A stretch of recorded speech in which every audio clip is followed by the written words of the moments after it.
Au Togo, les journalistes sont étranglés. Il n'y a pas possibilité de liberté d'expression. Les journaux sont suspendus la plupart du temps. Les radios privées ne peuvent pas avoir l'opportunité de dire la vérité. Et c'est dans ces conditions de dictature, de tyrannie, que les radios internationales comme RFI et France 24, dont je ne fais pas l'avocat, mais très spécifiquement sur les faits au Togo, France 24 a fait un reportage sur ce qu'on lui reproche. Il a fait un reportage et j'invite Dr Niassi à faire un tour au Togo et à visiter l'hôpital de Tokoin, le seul hôpital du Togo, le seul grand hôpital construit dans les années 1960. Cet hôpital est dans un état de vétusté absolument incroyable, où les Togolais meurent comme des mouches, où on ne dispose pas de plateau technique. Et France 24 a fait un reportage là-dessus où les femmes sont par terre, n'ont pas d'assistance médicale pour pouvoir accoucher, où les bébés dans les n'ont pas de couveuse.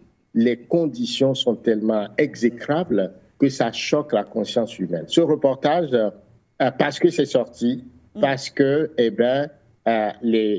le monde entier a découvert les conditions absolument affreuses, les conditions, je dirais, les conditions absolument choquantes dans lesquelles les Togolais sont soignés, a été l'autorité, la RAC, a donc pris des mesures pour convoquer la journaliste, Madame Emmanuelle Soji, pour répondre de ces faits.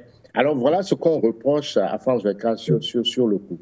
Alors c'est un pays qui s'est enfermé sous une dictature militaro-monarchique depuis de 58 ans. Le père a fait 38 ans, le fils est en train de faire 20 ans. Et au Togo, on tue. Au Togo, ça fait plus de 15 000 morts documentés par Pyramide. Vous pouvez le vérifier sur le site de pyramide-togo.org, dont je suis un des responsables.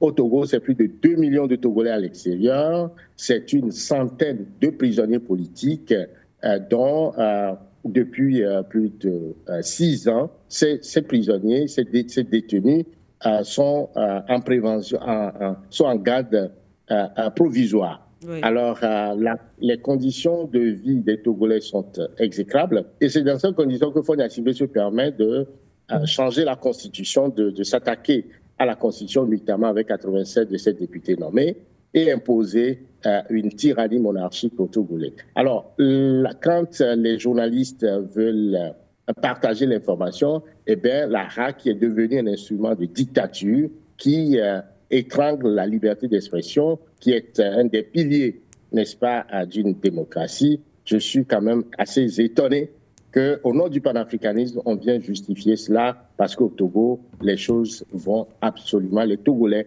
n'ont pas le droit de parler, les Togolais n'ont pas le droit de s'exprimer, les Togolais sont tués, ils sont maintenus dans des conditions d'esclavagisme. Et si le panafricanisme, c'est l'humanisme fondamental, je crois que les intellectuels africains doivent revoir leur copie, car l'information, lorsque ça se confond à la désinformation, ne contribue pas à bâtir une société, car les Togolais, les Africains du Togo aussi ont besoin de la liberté d'expression, ont besoin justement de la vérité.